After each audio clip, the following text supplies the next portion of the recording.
Here we are. It's 5:30. Good evening, board members and staff. Welcome to our guests. This meeting of the Fort Smith Public School Board of Education will come into order, and we have 6 board members present.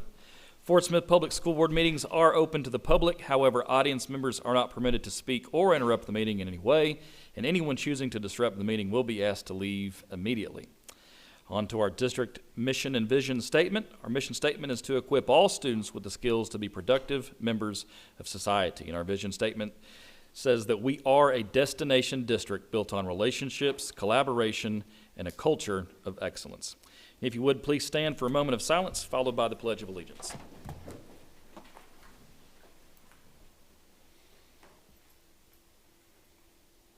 I pledge allegiance to the flag of the United States of America and to the republic for which it stands, one nation, under God, indivisible, with liberty and justice for all. And now for our recognitions. Ms. Mundell, please introduce our recognitions for tonight. Good evening. Brittany. I am Kimberly Mundell, Executive Director of Communications and Engagement, and I am pleased tonight to provide 3 recognitions that we are very proud to, 3 individuals that we're very proud to recognize tonight. First off, we have Ms. Tracy Person.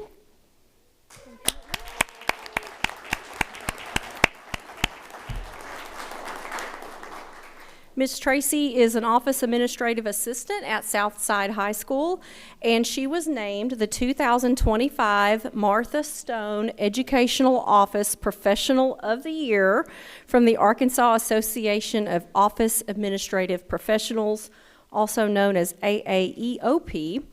Ms. Person is a trusted point of contact for students, parents, and staff, and she is known for her clever communication skills and professional demeanor. Ms. Person has worked with the district since 2005. We congratulate her on her honor.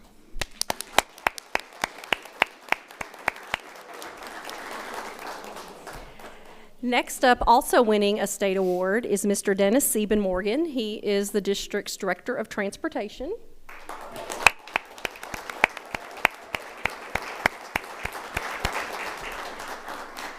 Mr. Sieben-Morgan was named the 2025 Administrator of the Year from the Arkansas Association of Office Administrative Professionals, again, AAEOP.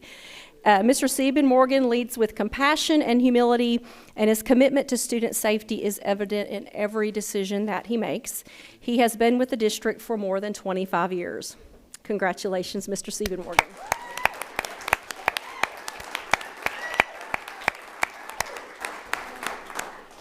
And finally, we want to recognize one of our board members, Miss Susan Kraft. Yay!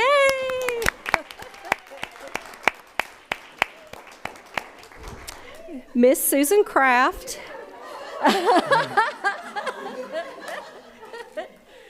Miss Susan Kraft received a certificate of boardsmanship from the Arkansas School Boards Association. This award is presented to school board members who have completed at least 25 School Boards Association training hours. Her commitment to professional learning demonstrates the value that she places on strong leadership for our district students. We congratulate you, Ms. Kraft, as well. And that concludes tonight's recommendation or recognitions. Absolutely. Yeah, thank you, Ms. Mundell. On to citizen participation. Now open the meeting for public comments. This is a designated time for community members to address the board on matters before us. We have 0 speakers for tonight. Moving on to the superintendent's report. Next agenda item is the superintendent report. Mr. Mahan.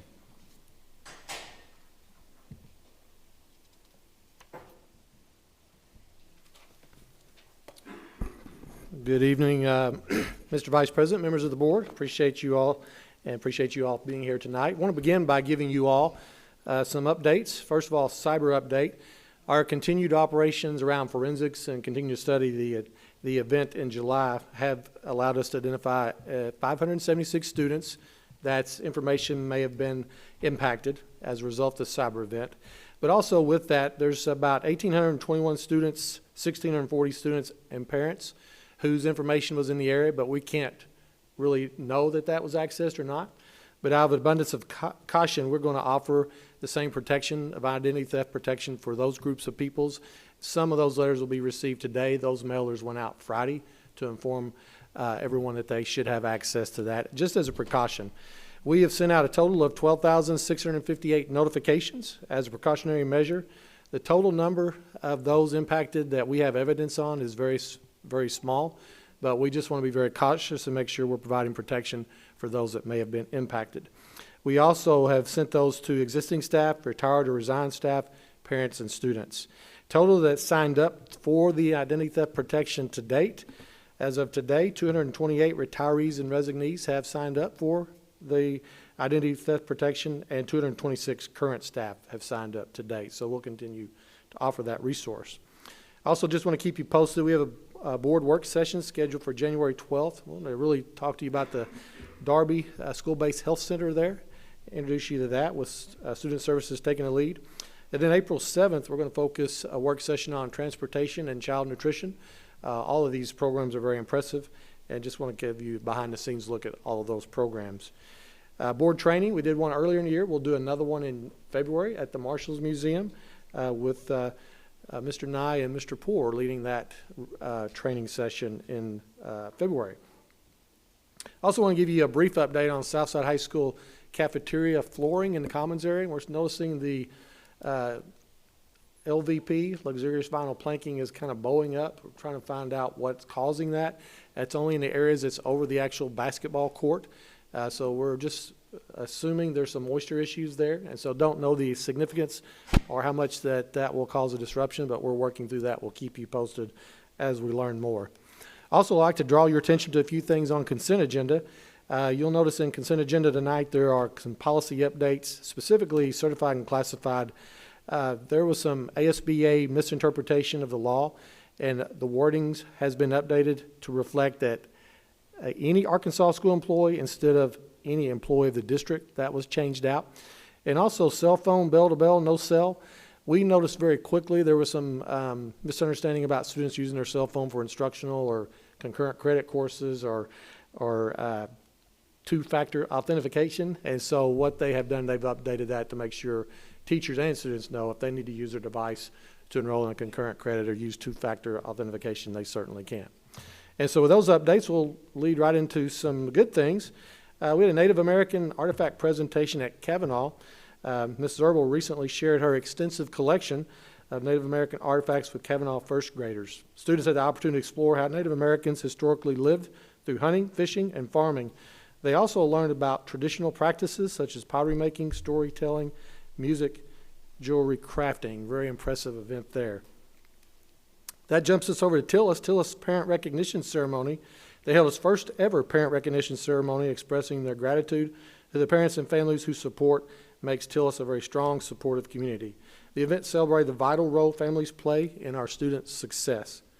From there, we go to Howard Elementary Library Research. Students at Howard recently spent time in the library honing their research skills.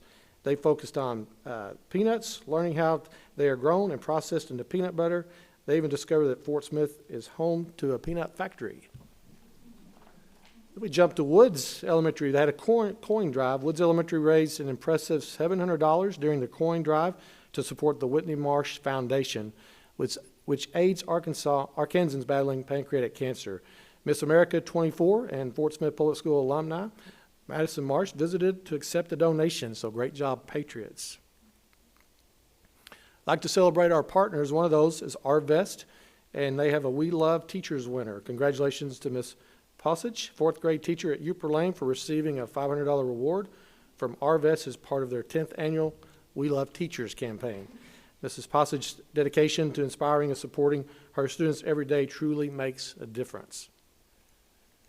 Now to some middle school action. From elementary, we want to talk about Chaffin, a sock drive. Chaffin students partnered with the Fort Smith Public Library for a sock drive benefiting the Fort Smith's Hope campus.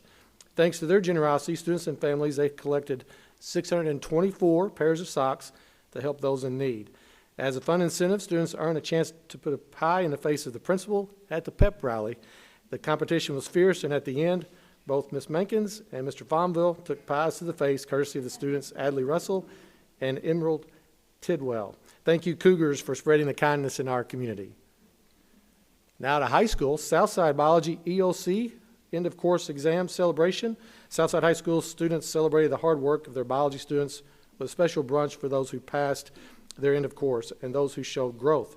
Gift cards were awarded and special recognition went to the top 5 students with the highest score and the top 5 students who showed the most growth. We are proud of these students and their hard work on the 25 biology end of course exam. Now to our OR Learning Academy Positive Behavior Reinforcement Store. They have recently launched a positive behavior reinforcement store to recognize and reward students for demonstrating positive behaviors and meeting school expectations. Students earn points through their live school data tracking system by consistently showing responsibility, respect, and positive behaviors aligned with the school's values. As students accumulate points, they can reach different behavioral levels. Those who achieve a level 4 or 5 are eligible to visit a store and shop using their earned points to redeem fun and meaningful rewards. This system encourages students to make positive choices every day and reinforce our commitment to fostering a supportive and motivating learning environment. So kudos to them. And then, of course, hopefully you got to see some information about the ICANN Expo. It's a massive event, 10th year. It was held at Peak Innovation Center for 8th grade students across Fort Smith Public Schools and the region. Over 60 local employers and organizations participated, giving students the opportunity to explore a variety of career pathways and learn about potential future job opportunities. The ICANN Career Expo is an invaluable experience for students to think about their future and the possibilities after graduation. And Foundation Award winners. Congratulations, first quarter Fort Smith Public Schools Foundation Recognition Award winners. The Foundation program honors employees who go above and beyond in their commitment to student success and educational excellence. Each quarter, we celebrate staff members who embody our district's values of teamwork, kindness, leadership, and continuous growth. This quarter's winners are Ignite Award Lexi Bates, Upper Lane Elementary School, Kind Counts Awards Martha Elizondo, Northside High School, and Everyday Leader Award Raydell Barbary, Beard Elementary. So please join us in celebrating their success and also the partnership with our outstanding Fort Smith Public Schools Foundation. Veterans Day was a huge event and something we celebrate as a tradition in this district. It was an incredible day across the district, from heartfelt assemblies and breakfasts to special tributes. The district expressed our deep gratitude to all who have served. The district's first ever Veterans Day breakfast honored the incredible staff who have served our country.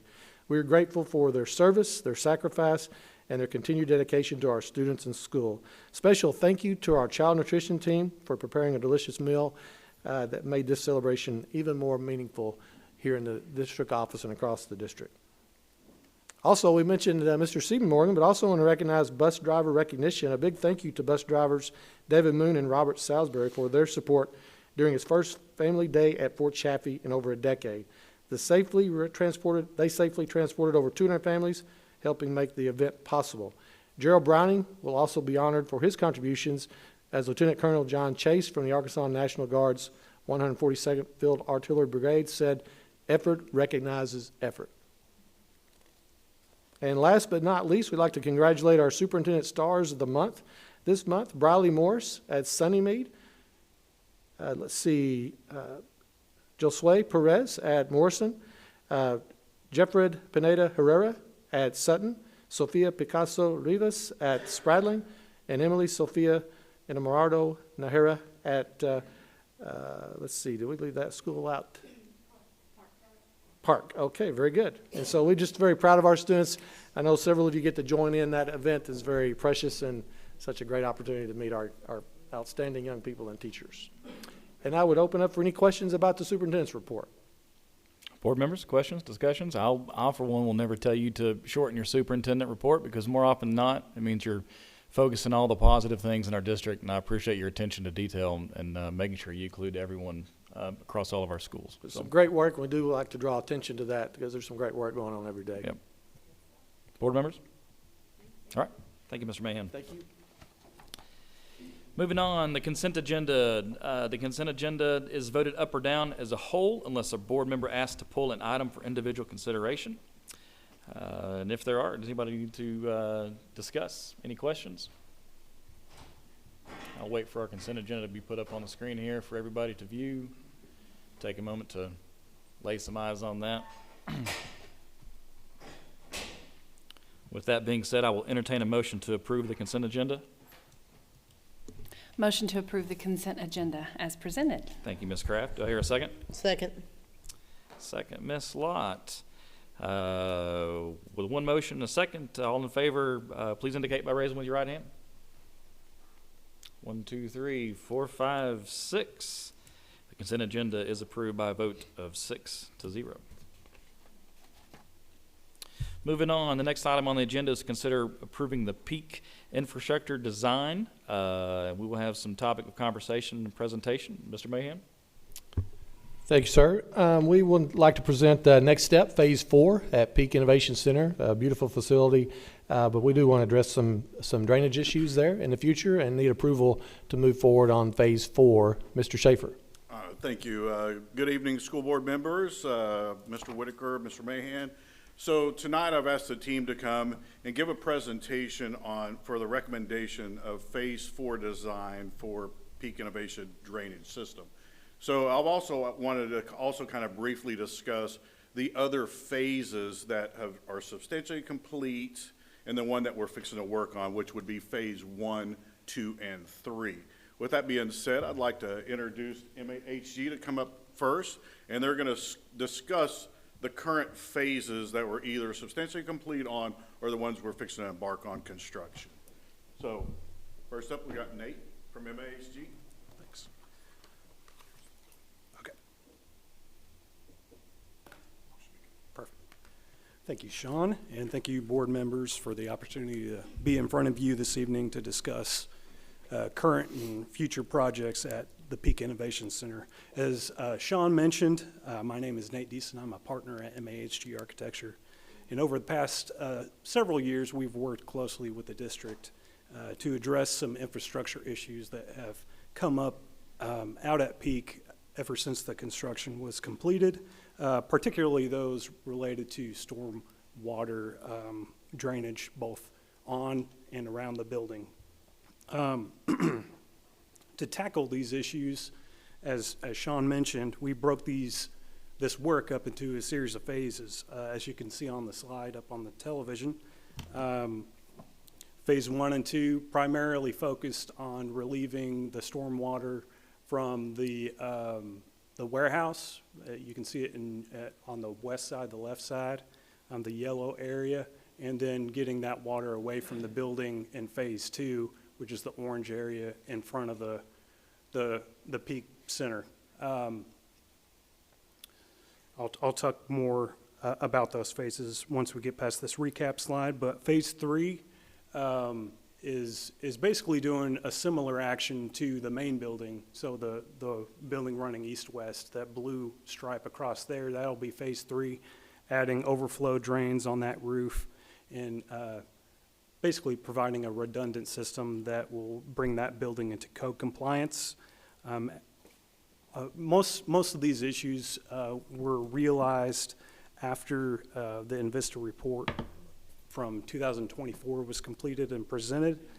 And then Phase 4, our colleagues at Nickel Griffin, they'll get up and talk a little bit about the scope and concerns regarding that, which is a more broader scope than the building itself that the other phases are focused on. So with that, I want to get a little bit closer in on some of these phases. Phase 1, like I mentioned, we're primarily focusing on the warehouse. The original building, the warehouse was, all the roof drainage was tied into underground pipe that was then drained off-site, and it was found likely that was a part of the cause that some of the flooding we were seeing at the early life of Peak was coming from. So we were tasked early on during Phase 1 and 2 is to basically take the load off that pipe and appropriately size new drains and piping to properly get it away from that roof and the building. Since then, designs have been completed and the construction's nearly complete. We actually are substantially complete on Phase 1 and 2 as of the 7th of November. They've been tested and been running, and we've had several rain events since the drains have been completed, and it's been working great. So phase 2 is basically tying into that piping that you saw running in the building, and making sure that once it gets outside the footprint of the building, it gets to where it needs to so it's not staying on the site. So you can see in some of these pictures some of the new infrastructure that was added as a part of phase 2, culminating in a outlet into the drainage ditch to the south, which you can see in the top left picture there. So this phase is also substantially complete. Phase 3 is a phase that design has been completed and the bids have been taken, and the GMP is with the district for review. But basically, it's, like I mentioned on the first slide, it's essentially doing a similar pursuit where we're adding overflow drains to bring the building up to code.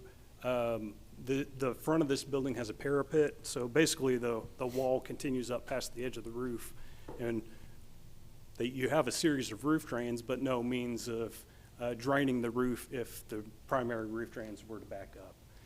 Now, the building itself it's relatively tall, and there's no trees or anything around it, so I mean, there's not a great means of that we could see that those drains would ever really be clogged, but just to bring it up to code, and as it was, like I mentioned, it was pointed out in the Invista report that it could possibly be an issue further down the road.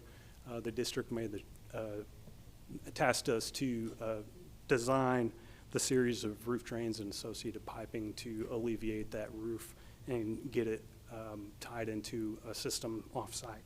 So with that, before we turn things over to Mickle Griffin to discuss phase 4, is there any questions on phase 1 through 3? Board members?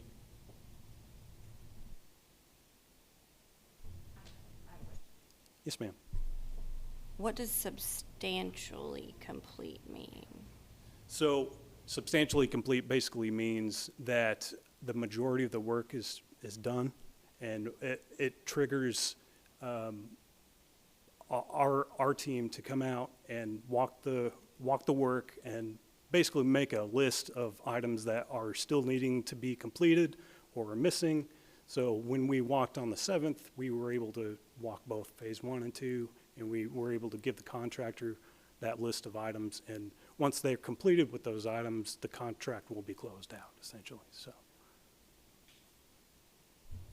Board members, anyone else? Thank you. thank you.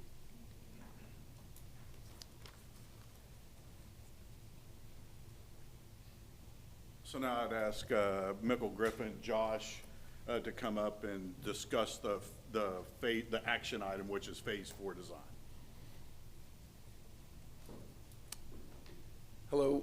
I'd like to echo Nate's sentiment and say thank you for having us and thank you for considering us for this work. We have been working with MAHG on the phase 2 improvements to get the drainage outside of the scope. And as I'll talk through in today's report, we've looked at some of the previous proposed improvements to the site as well. I'd also like to introduce Nick. Nick Griffin and I are the principal partners with Mickle Griffin Engineers here in Fort Smith. Nick's done most of the technical work and sizing and capacity in this. So I'll be leading the presentation and we'll be passing back and forth to be able to answer any questions. Okay. So we want to give you just a few minutes here to walk a little bit of background on the project site, some of the work that has been completed or proposed in the past, and then what we're looking for here forward. And the ask at the end of this is to proceed forward with a design contract for engineering analysis of the drainage improvements that are required, and for us to go prepare construction plans to be able to go actually execute those improvements.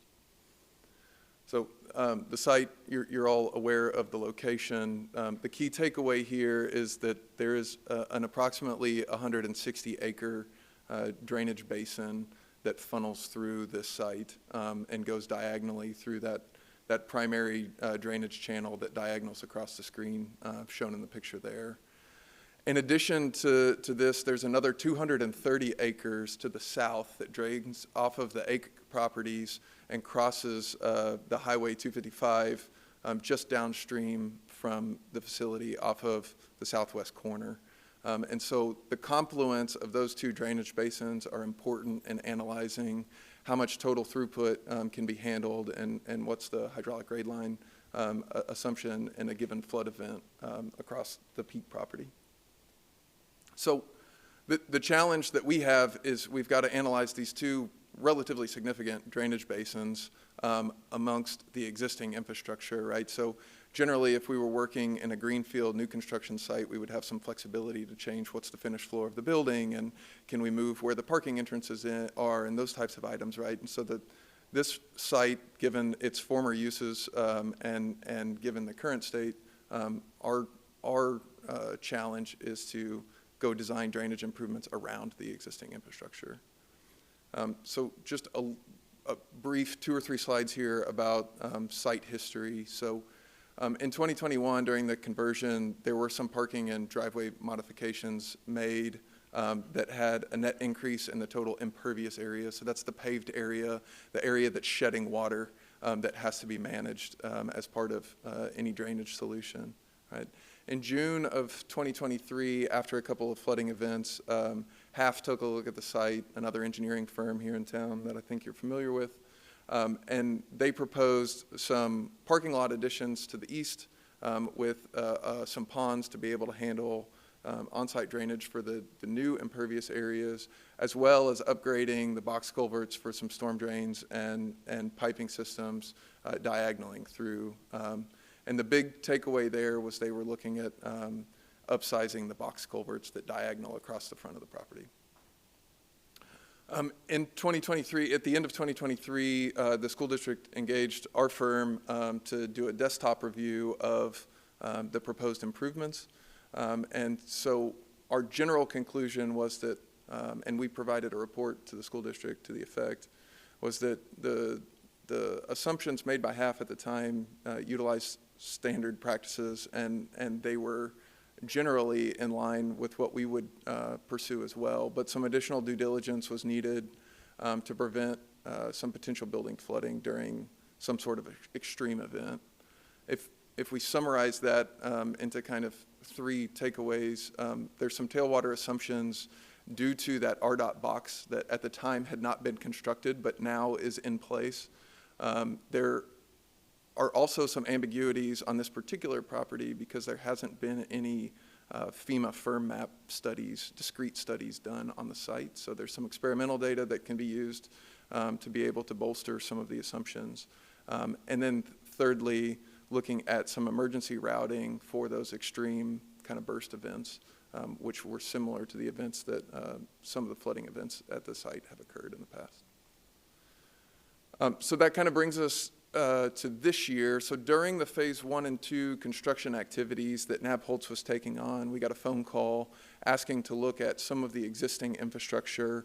So we performed a site inspection earlier this year, and we found numerous instances of poor workmanship on the construction of the drainage improvements from 2020, 2021 timeframe, including inadequate joint sealing, poor subgrade preparation, some formwork that can cause obstructions within the drainage infrastructure, and just general poor construction workmanship.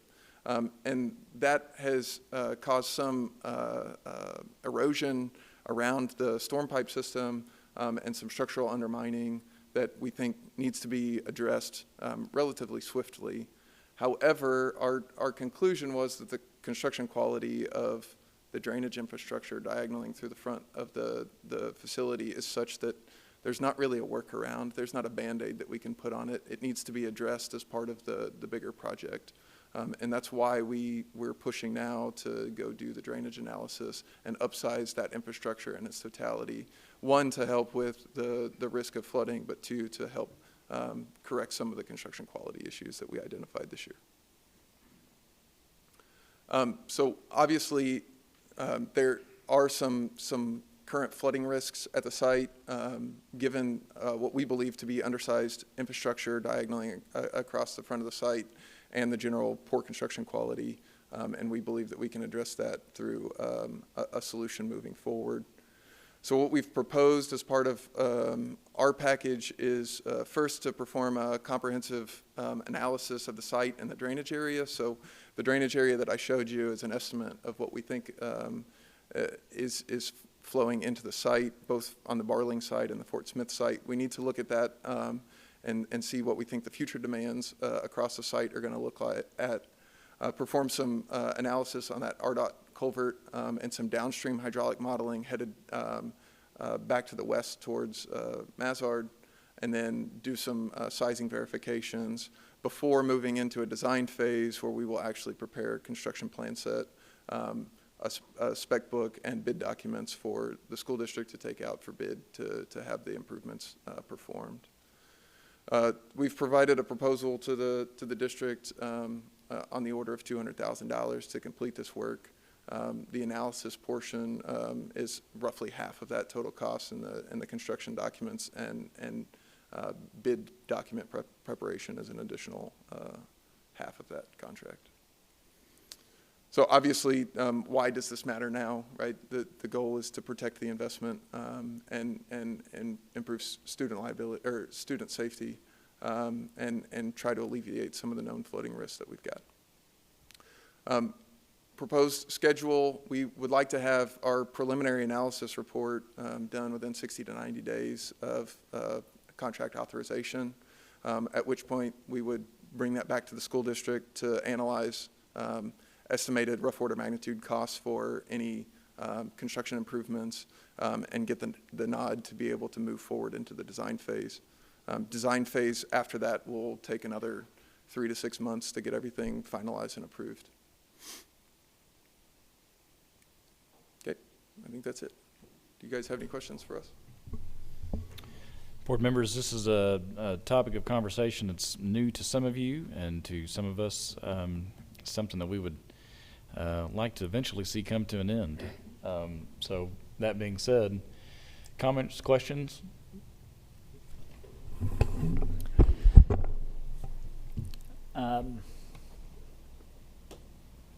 I guess my first question is, and this is probably for you, Mr. Mahan, is what is our alternative, or is there any reason to not approve this design? In my opinion, it's very necessary to approve this design and the future work that's necessary to get us all on a point where this beautiful building is adequately moving the water away from it.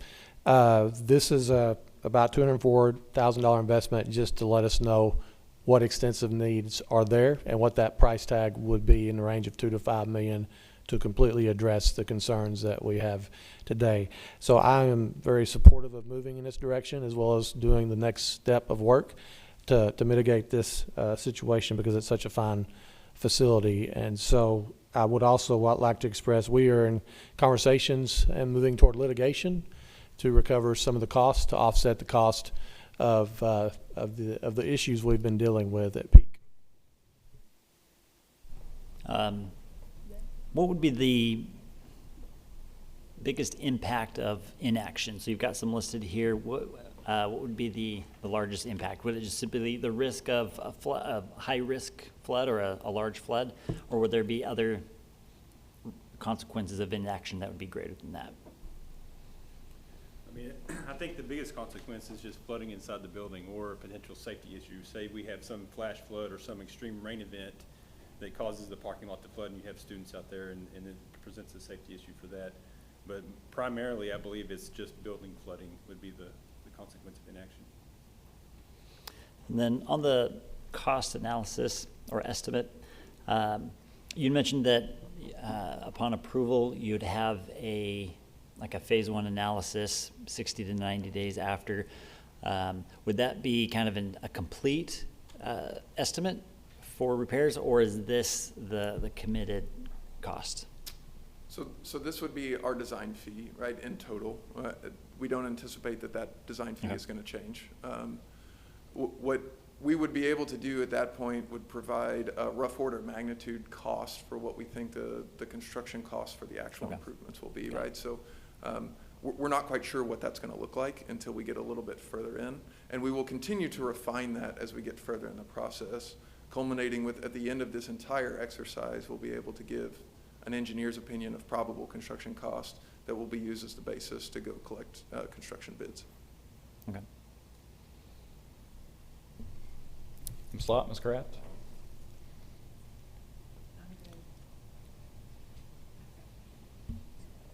And I'm new here, so the information that I have before today is just from being a citizen and what I've heard at meetings or been told up to today, I guess. So phase 1 and 2, I guess in 3, because we're on to 4 now, were those phases already pre-planned leading up to this phase 4? Like we already knew we were going to get to this phase 4? Those phases were approved by the board to go into steps to alleviate some water intrusion that was occurring in the front of the building and office area coming up through the joist because of the larger pipes leading into smaller pipes, just creating some force moving up. We've gotten everything approved up to this point. There's been discussion as far as back as 23 from Half Engineering about the next step of solutions, which you all referred to. So this is kind of moving in that direction to address the next step. Mr. Schaefer, am I leaving anything out? No, so first we hired a professional firm, HSA, to look at that phase 1. They had their report, and from that report, we started the phase 1 and 2 design, and then started construction, and then the board approved Invista to take a forensic dive, and then out of that report is how phase 3 kind of came about, and then the phase 4 is when I engaged with Michael Griffin, hey, I need you to look at the entire site, and then but we knew phase 4 back when Half looked at it, that it was needed, but back then there was some other stuff that was in the design, parking lots that weren't really part of the drainage. So phase 4 also came from the information we got from Invista? I know phase 3 there could be part of that, phase 4 was part of, yes. And It was just- all of the reports together. And just based on the presentation tonight, I think the thorough investigation that's been done recently has outlined some failures in some of the construction up front, if I'm not mistaken, and that's part of the need to address the entire phase. Okay. Do we think this may be the last part of fixing the flooding Probably. issues? Probably. Right, that's a great, yeah, such a politically correct answer. This is a wonderful building. I've been in it now, and I've actually gotten to see all parts of the building and discuss future plans for different areas of the building. And I want to get it fixed, and I want to get it fixed right. So that was part of my question. Do we think this is the last part of it? Because it has been up and operating for several years, and I want it to be up and operating at full capacity without any fear of flooding or, I don't know, any other maintenance issues that may come up. So I do believe the analysis that they'll look at, that 160-acre drainage that comes onto the property, they'll analyze that. How do we manage that? How do we mitigate that? So we know what RDOT has done. We know that now. So then they would just put those two pieces together and mitigate those risks. Board members, any other questions, concerns? I know that I am anxious to see this through. I'm anxious to see this, what is still referred to as our bright, shiny penny in our district.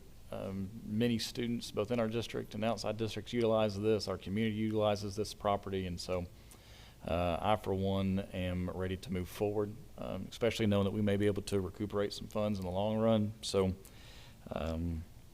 that being said, I will entertain a motion to approve the peak infrastructure drainage phase 4 design. Do I have a motion? So moved. Kraft by Ms. Motion, motion by Ms. Kraft. Do I have a second? Second. Second by Mr. Harding. That being said, no more discussion. All in favor, please indicate by raising your right hand. All in favor? None. Looks like this carries with a vote of 6-0. Right on. Well, to our presenters and to Ms. Schaefer, Mr. Schaefer, we sincerely appreciate your time in this, and we look forward to many great more things to come for our community from the Peak Innovation Center. So, now we're here an update concerning the district demographics. Mr. Mayhem? Yes, this is an event that we do twice a year. Dr. Bones worked with Hudson, who's here in person tonight. Usually he's here via Zoom. Always interesting. So, Dr. Bone. Good evening, Mr. Mahan, Mr. Whitaker, and Board. Thank you for your time tonight. We have an exciting presentation for you from a company that has worked with many school districts across our nation and with us for quite a while to give us demographics and housing report data that impact our enrollment data. So you're going to get a lot of good data tonight that kind of give us a prediction of where we are now and where we might be in the next 10 years. With that said, Mr. Hudson Huff. Good evening. It's Good great evening. to be with you this evening. Not to be staring at a screen. It's just nice to be there with you in person. So, Vice President Whitaker, Mr. Mahan, members of the board, thank you so much for that opportunity. So, with that said, I'll kind of get into the presentation. Again, we are Zonda. We get an opportunity to analyze housing data across the country, and that gives us a really good idea of what's happening with the housing market. We try to combine that with what's happening with economic conditions, and then evaluate all of the student information and state information to try to help evaluate what's happening from one year to the next. And that has gotten much more challenging as the years have passed. So we're getting more data and crunching more data as time goes on. Overall, we take into consideration what's happening with the overall economy. So we take a quick snapshot of what's happening. Overall, you can see that things have stayed relatively level. We have picked up a few hundred jobs over the last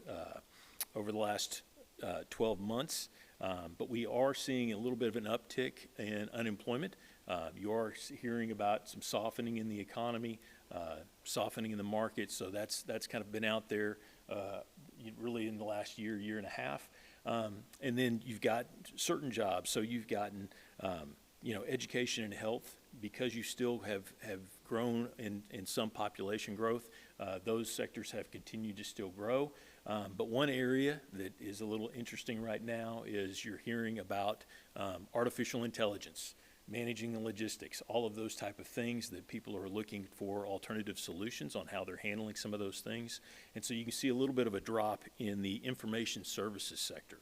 And so those two things kind of go hand in hand. So we're kind of evaluating that. We're also seeing in certain areas an impact on the professional and business service sector in those areas as well. But this areas continue to be fairly strong. So overall, when we look at the overall housing picture, things have continued to be relatively strong. Builders continue to develop. We'll have some of that we'll report to you on tonight. But one of the things that I would reference is we kind of reference that squiggly lines that are there. That's really referenced to basically three different markets. There's kind of the high-end market that's at that lower line, kind of what we call that move-up market, and then that entry-level market, which is really tied into affordability. And that has the highest rate of sales. That's where the market is currently right now. That is where the challenge is, because price points have gone up significantly over the last few years, as we've kind of reported in the past, and we'll go through some of those numbers as well. But we're continuing to kind of monitor what's happening with the conditions, tariffs, discussion about some of those type of things and the impact on those costs, what that does to the builders, and how that could potentially impact the marketplace. So we're seeing some of those things, but overall, we still see that there's about a third of the market that's continuing to outperform, and we've got about 2/3 of that market that's on average or underperforming currently right now. Again, the Federal Reserve, they do come in and they are analyzing what's happening with the softening of the labor market. That is potentially, we've seen a few rate cuts, and there's some discussion over the next couple of quarters that we could potentially still see some additional rate cuts. They're evaluating the labor market in combination with what's happening with inflation. It's a kind of a little bit of a mix. We had a little bit of an event in the last month, a couple of months, related to the shutdown that impacted data being readily available. So we're anticipating some future data coming out in the next quarter that should help provide some clarity on what needs to be done related to those future rate cuts. Again, what I would share is we anticipate that rate cuts are going to help with the existing housing market. That does help move the market. Right now, many of your builders are able to work with customers to be able to have a little bit lower interest rate than even what's on that current market. So when we see a rate cut, it doesn't necessarily mean it's going to be a great impact on the new housing market, but we could anticipate that having an impact on the existing housing market and potentially provide some fluidity on getting to people to start moving in the market that way. Overall, when we looked at housing sales, really kind of finishing off the summer, we could see that we were at a little over 600 sales, home sales this year within the Fort Smith boundaries. Again, you've seen that you've been around 1,300 sales over the last 2 years, and you'll see back again 21, 22 was back when we had those extremely low interest rates and a tremendous amount of activity was taking place. It shouldn't be that long ago, but it's starting to feel like it was quite a long time ago. Again, referencing those price points on where you see kind of those new homes, new home costs. Again, seeing kind of a little bit of a softening within some of the pricing of the existing home market. We could potentially start to see a little bit more softening with even those new home costs, new home prices in the next few quarters, or at least as we get into 2026. So overall, we'll kind of get into the specific subdivisions where we do have some activity, some things to kind of report on. So within the overall Fort Smith boundaries, we've got 17 active building subdivisions. We've got about 100 homes that are currently under construction, and we've got 375 vacant developed lots that are available to build on. So again, we always kind of want to monitor what's happening with the inventory of these developments as to what potentially would be available when those interest rates and conditions turn. How many new homes could be built in the next several years. Again, when you look at this, we've reported on this Chaffee Crossing. Overall, when you sum up what we have currently right now within those active buildings, building areas within this development, you've got about 160 vacant developed lots that are available to be built on, and then we're showing that are about 24 homes currently under construction in those various different areas. And then we've got a number of futures out there. So again, in combination with those actives, those futures that still has, dirt work, roads, utilities that need to take place within that area. And overall, this one has about 370 futures that would be available to build on once that infrastructure is completed. So again, this is kind of in that woods attendance zone area. And so we could see some growth in that area when some of these developments and some of the population growth happens in this area. Now, Barling has several developments that are currently taking place within its attendance zones. You've got Norris, just north of 8th Street there, you've got Norris Development that has 30 total lots there, 10 vacant developed lots, about 20 homes under construction, so quite a bit of activity currently taking place within that area. And then just to the south of that, we've got Spring Hill Estates.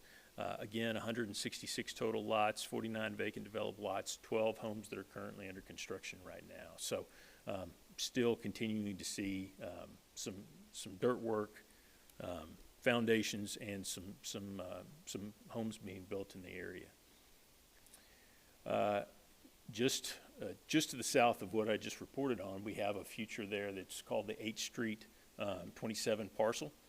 And it actually has 100 total lots that are going to be a part of that overall development. And again, this is dirt work taking place, roads coming together. So it most likely would be starting to see housing activity mid to late next year. And then we've got Briarwood, and we've reported on Briarwood, I think, in past reports. We've got 29 vacant developed lots, a few homes currently being built right now, and 5 that are occupied. One of the things that we do see within the industry right now is builders are really evaluating the number of closings and monitoring how many closings they have as to how many starts they're going to move forward with. So they want to try to keep those things as much in line as possible. So they want to get those lots completed, but they also want to be evaluating to make sure that they don't have too much inventory yet. And then this is also in the Barling zone. Again, Yellowstone at Ranch, it's got about 36 total lots. 21 of those are vacant developed lots and 15 that are currently occupied. And then Magnolia's at the ranch is just south of that. Again, about 15 homes under construction in that development currently right now. So, and these are priced in that upper 300s price point range. And then we reported on this last spring. This was one of those developments that the treetops that really was just dirt, and literally within several months, all of a sudden you saw quite a bit of activity taking place in that area. So 84 lots, 16 under construction. They already have 20 of those that are occupied currently. So quite a bit of progress made in that area. And then we also know that there is going to be a multifamily development that'll be a part of that overall development. They referenced the fact that they would try to get the single family portion of it done before they move forward with the apartment portion. But again, that should follow in the next year or two. A couple of futures that are there, kind of in the Cook elementary zone, Fiona Hills. Again, this is 5,000 square foot lots that are there, so should not have a significant number of families and students potentially in that zone. And again, it's 55 plus. So, but we do want to always track those just so that you know what those developments are and what type of development's going in that area. And then Garden Homes, right next to that, that's going to have 40 future homes in that area. No progress currently right now in that area. Multifamily wise, we have 4 multifamily projects. We'll report on a few of those. And then we've got the Villages at Green Road that is currently under construction. That's got 134 total lots or units within it. Again, you'll see this is one that we referenced last spring. Again, when they broke ground, a tremendous amount of activity that took place within a fairly short period of time. Similar to what I was referencing about builders tracking how many starts and closings. You've also got these builders that are evaluating how many that they're occupying. So when they get leases and occupied, make sure that those are full before they move forward with the next phase of things. So we still know that they still have about a third of that development still to be done, but would anticipate once they get fully occupied, they'll move forward with that next group of duplexes. And then overall, again, when we evaluate what's happening with multifamily, we're going to evaluate how many students are in those. So we're tracking ultimately about 5,500, almost 5,600 multifamily units across the district within the student data that we have. We've got about 1,049 students that are within the Fort Smith boundaries here. And so that gives you a yield of 0.188. So that's fairly close to a traditional yield that we have.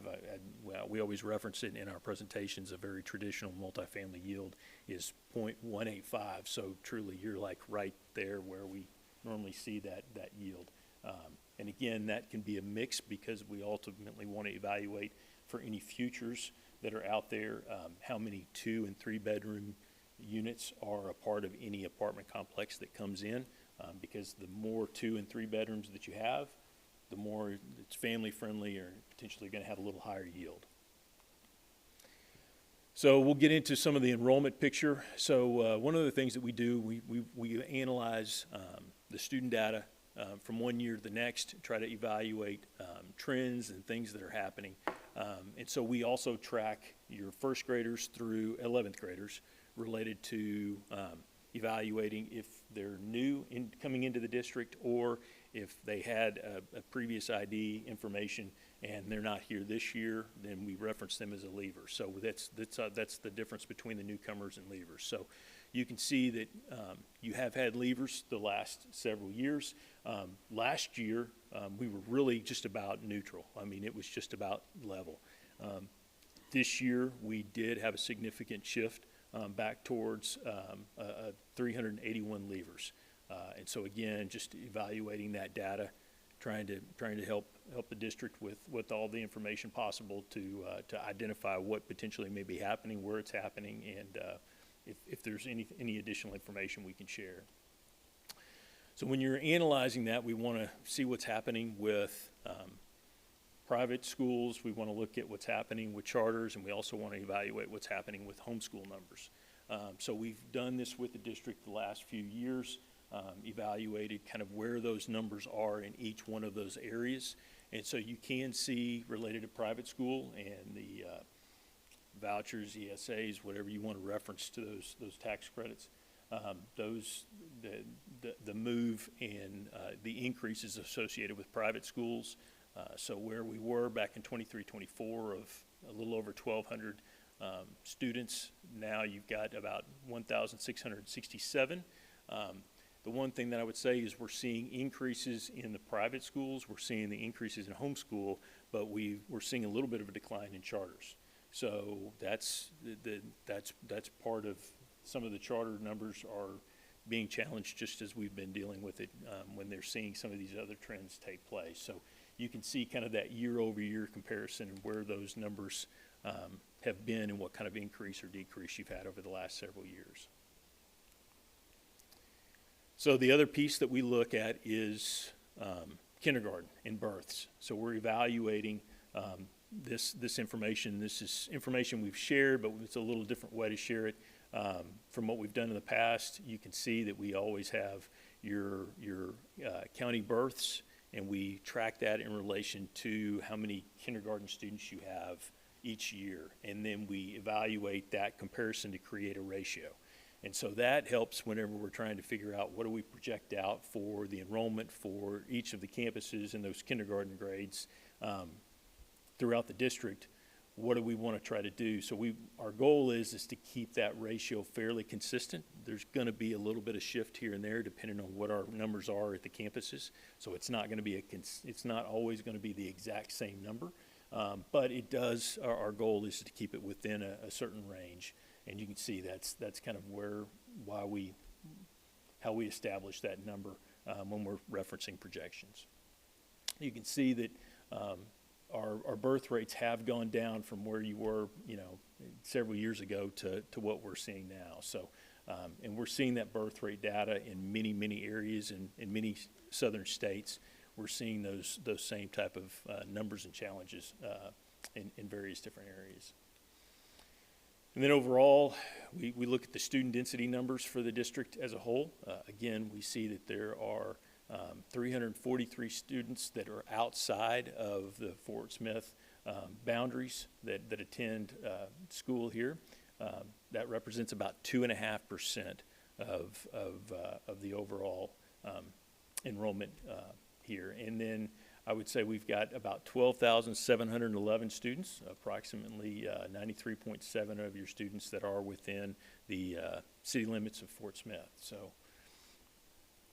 again, we track that information, evaluate a couple of things. We always want to evaluate what's happening with your grade groups to figure out if you've got a large grade group that's coming through and potentially could be graduating out, followed by a smaller grade group, and that potentially could create kind of an enrollment drop just naturally because of where your student populations are. And then we'll track that cohort growth or decrease down below to try to identify if there's specific pockets where we've seen larger decreases than others. Sometimes that happens in those transition years from elementary to middle or from middle to high. So try to identify those if there's anything that jumps out at anybody. So then we track all of that information, plug all those numbers in by campus, and then that ultimately gives us a tally of where we think numbers will be. And so you can see that we are referencing a fairly conservative, we referenced that we had previously had some anticipated decreases in enrollment for the district the next several years, and then it anticipated that we would somewhat level off. Part of that's going to be when your kindergarten numbers start to match back up with your senior classes, so that starts to level out. As long as you still have some larger grade groups at secondary that graduate out and smaller earlier grades, that helps cause that decrease. And then this just references kind of a breakdown by elementary schools. So you'll see several of the campuses where we've talked about that housing growth in Barling and Bonneville, and several of those where we would anticipate some enrollment growth down the road based off of the amount of housing activity that's taking place. So that creates those anticipated enrollment numbers by campus. And then again, that rolls up into our secondary campuses at the middle and high schools to give you what your total anticipated enrollment is going to be. And then we ultimately, this year, what we've done, because we're living in the world that we are now, evaluating what potentially could happen, we reference kind of an overall forecast range. So what I've shared with clients is our main goal, and the numbers that we shared with you are in that green column. That's kind of that main mid-range forecast of what we would anticipate that number to be. But then from a staffing and potentially from a budget perspective, you might look towards maybe a little bit more of a conservative forecast for where those numbers potentially could be and be in that range. But then make sure on the high projection side that you account for potential surges and things that could potentially happen that could increase enrollment, and make sure that from a facility perspective that you make sure that you account for those type of numbers.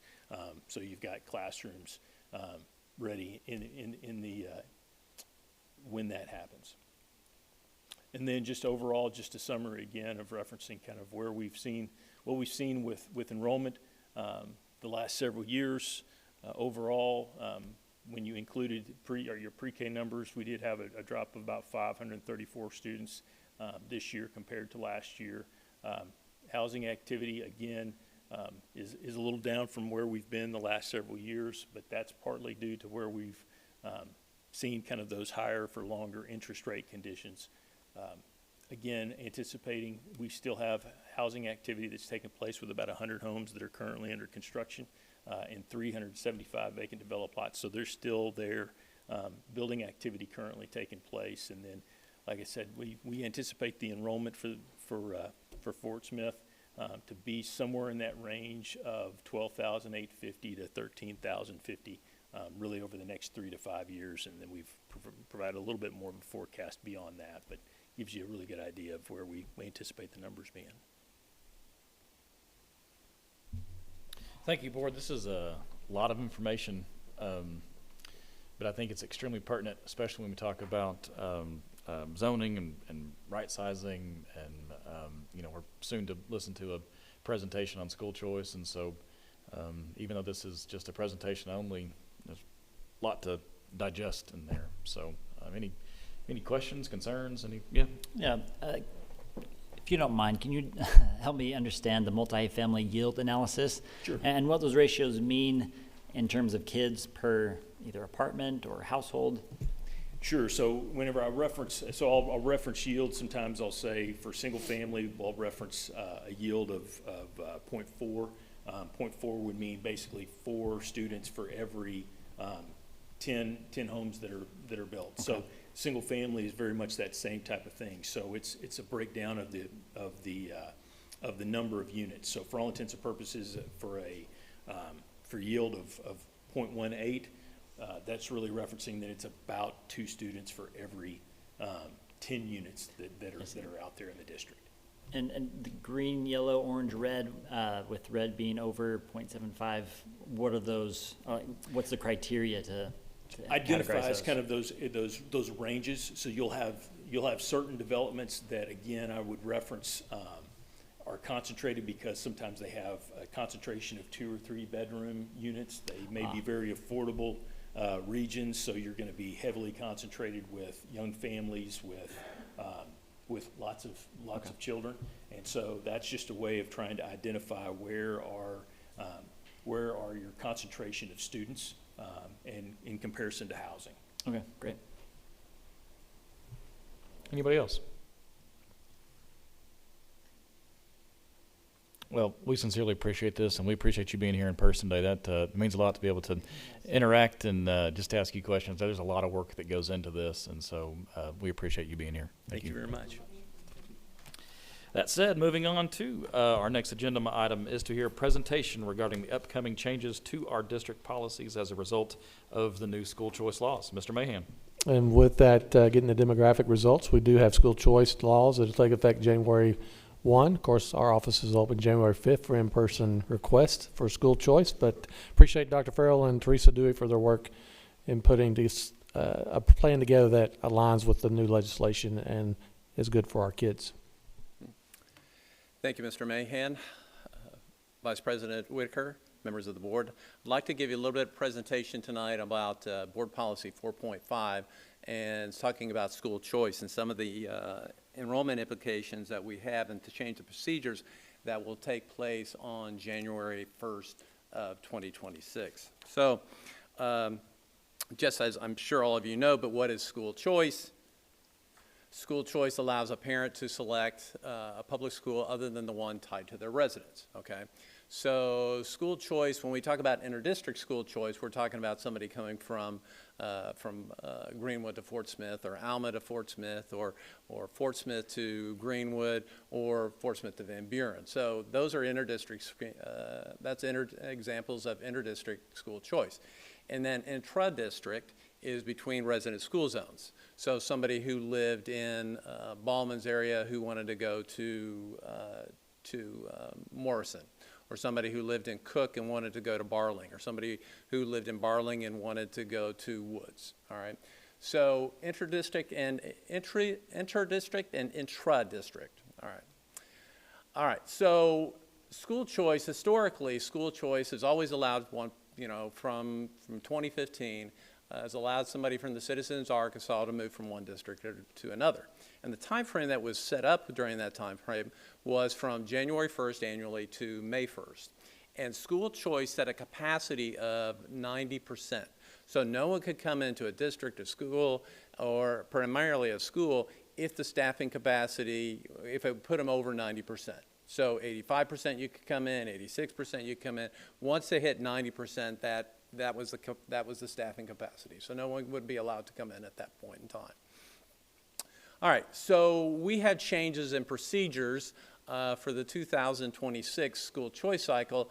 They're being driven by three things. One, Act 732 of 2025, the proposed rules that came from that law, and then also Board Policy 4.5, which we passed in July. Okay. So interdistrict, this is what's going to happen on January 1st, 2026. All right, school choice still allows for a person from any resident of Arkansas to move from one district to another. They have lengthened the time period from annually from January 1st to June 1st. And a person must complete the DESEs, Division of Elementary and Secondary Education School Choice application. And it also has changed the school choice law staffing capacity to 95%. All right. So that time frame where we had for 91% or 90% before, now parents are allowed to still come at a school if we are below 95%. So let me talk a little bit about intra-district, school to school, historically. And so most everybody in this district are known as, our intra-district option was always known as attendance area exceptions, AAEs, all right? And so the philosophy of AAEs was that we have in all of our zones, the zones where, let's say you look at Chaffin zone or Darby zone or Kimmons zone or Ramsey zones. Each of those had zones in the residents of the district, all right? And the philosophy was, and for elementaries also, the philosophy was the people who live in that zone go to that attendance zone. If you live in that residence, that's the school that you go to. If a staffing capacity was not reached, somebody could apply to an attendance zone for a non-resident. They could request an AAE, attendance area exception, to attend a different school. You know, we wanted the schools to be full, but the principle was take care of the people who live in the residence where they're closer to the school. You know, that's part of the neighborhood schools. All right, so operationally, how that had worked, so high school, grades 9 through 12, those people who were going to be in 9th through 12th grade, they could have AAEs January 1st through the first 20 days of the fall semester. And then it reopens again this 20 days of the second semester. In middle school, the first Monday in March through the first 20 days of the fall semester, and then it also reopens the 20 days of the second semester.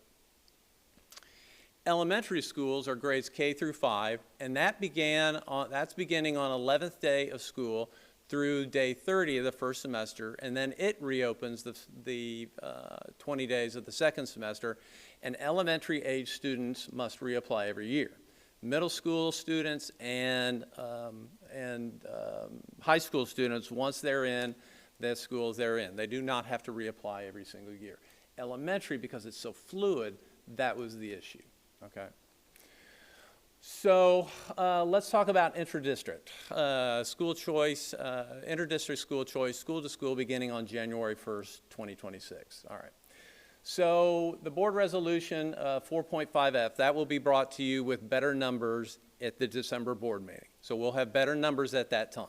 All right. We do not have them right now because it is very fluid. All right. So here's step 2, elementary attendance, AAEs, attendance area exceptions. Parents of those students who now have AEs will be notified, who is attending a middle school, they'll be notified and they will be grandfathered in to stay at their school that they have AAD in to the end of the 5th grade. Okay. So I want to make that clear. So if somebody is at a school right now, K through 4, they will be grandfathered in. Okay. To remain at their school for the remaining of the years, like we do with middle school and like we do at high school. All right.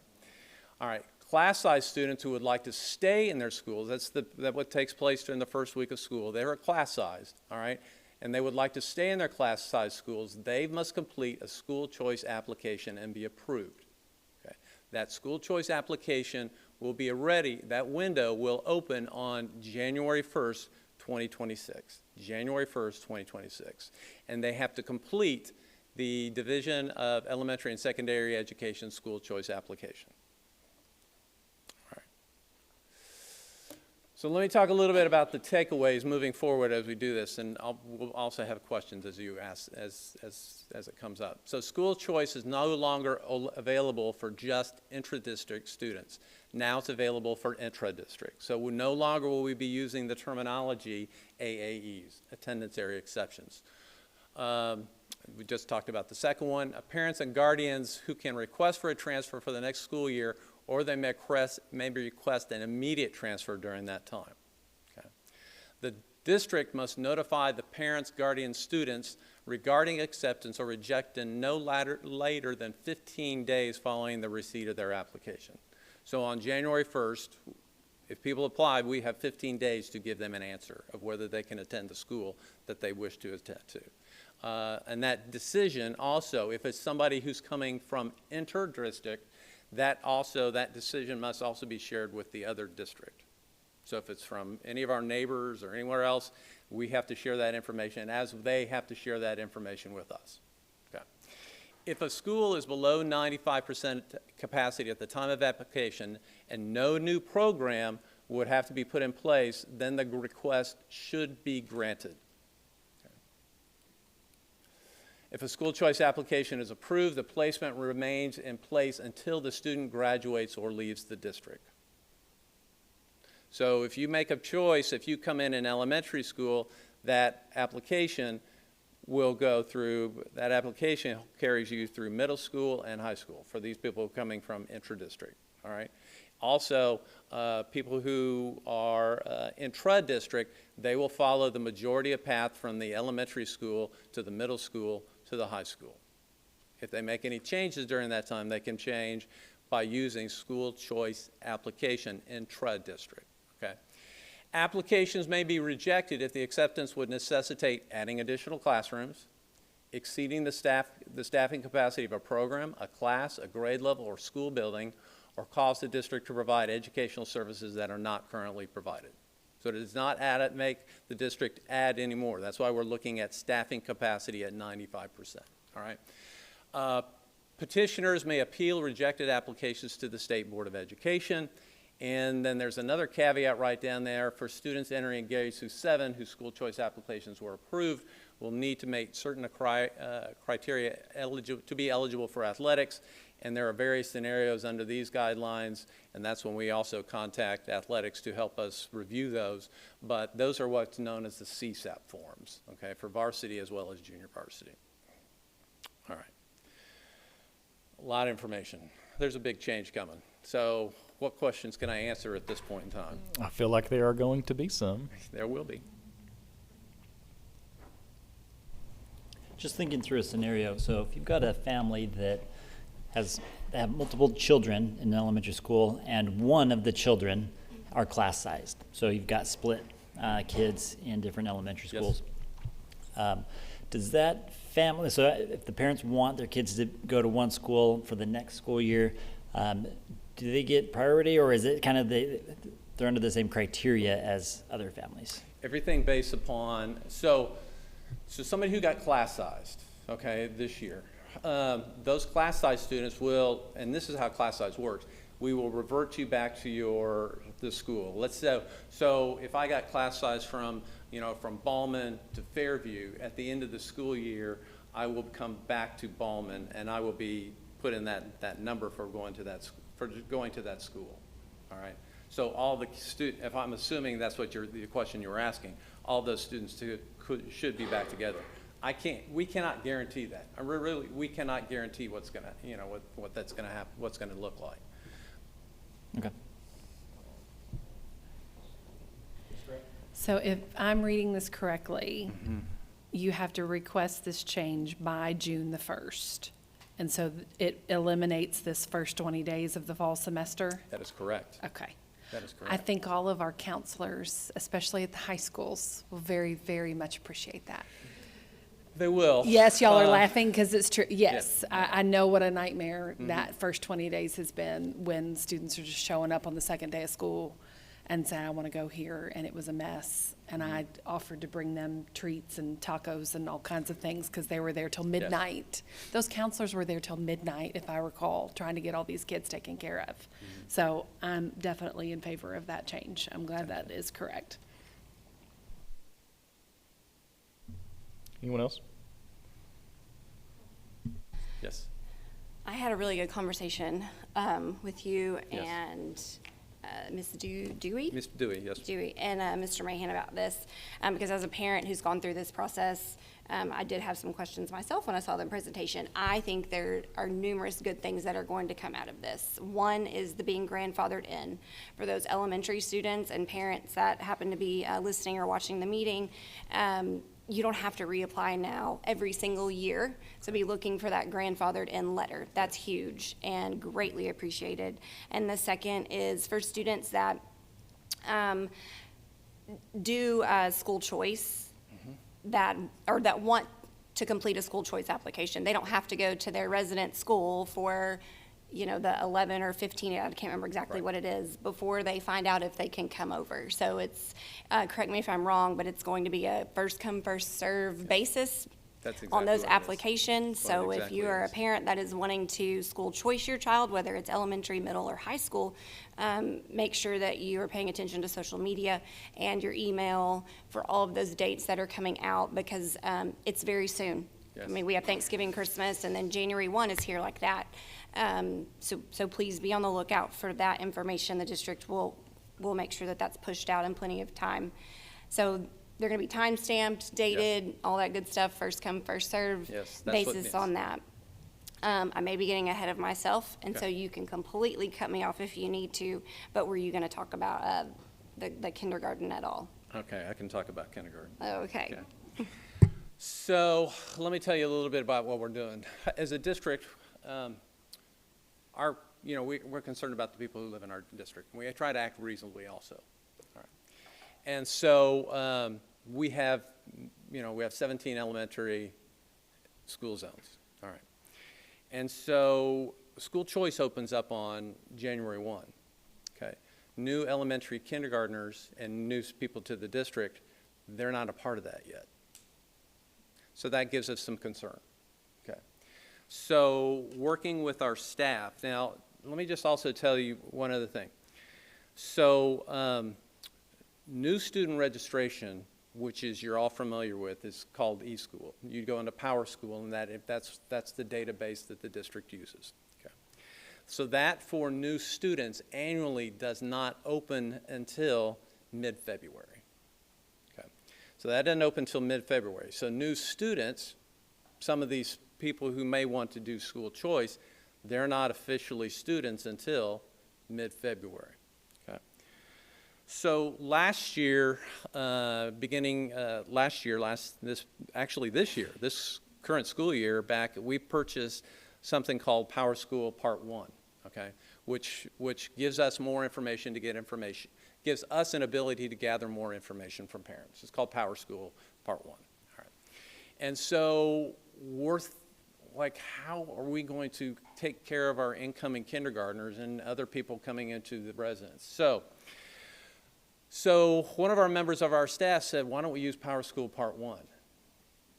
So beginning on December 1st, and this is a monumental shift on our district, beginning on January 1st, we're going to open registration for PowerSchool Part 1 so people can so people can register who live in the districts into their attendance zones. It's not for school choice.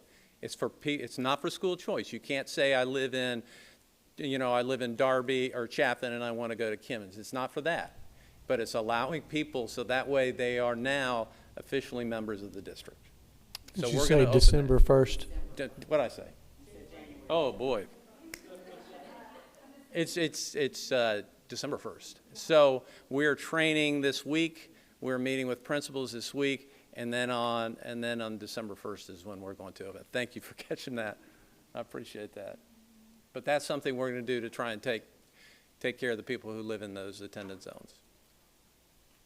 And then if you've done that by December 1st and are officially, that you're a member of the district, then on January 1st, if that's something that January 1st, I said that right, you are allowed to, you can go ahead and do your school choice.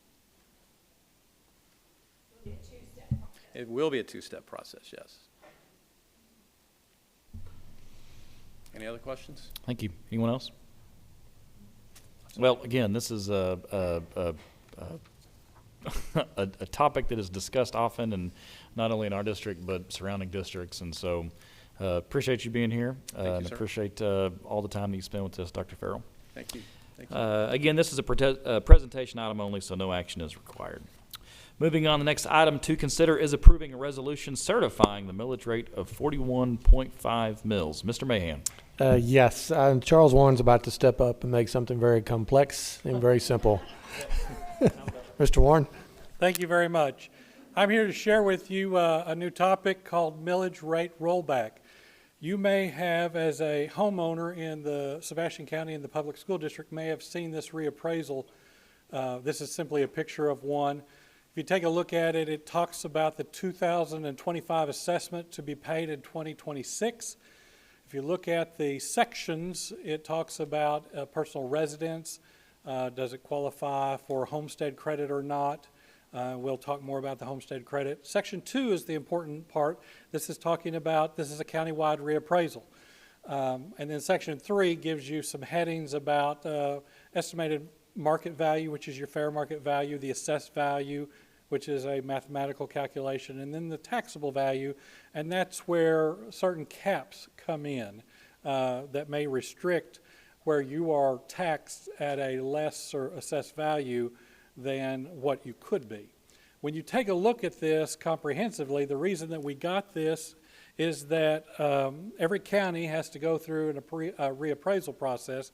It's typically done 3 or 5 years. 3 years for those that are typically growing, 5 for most everybody else.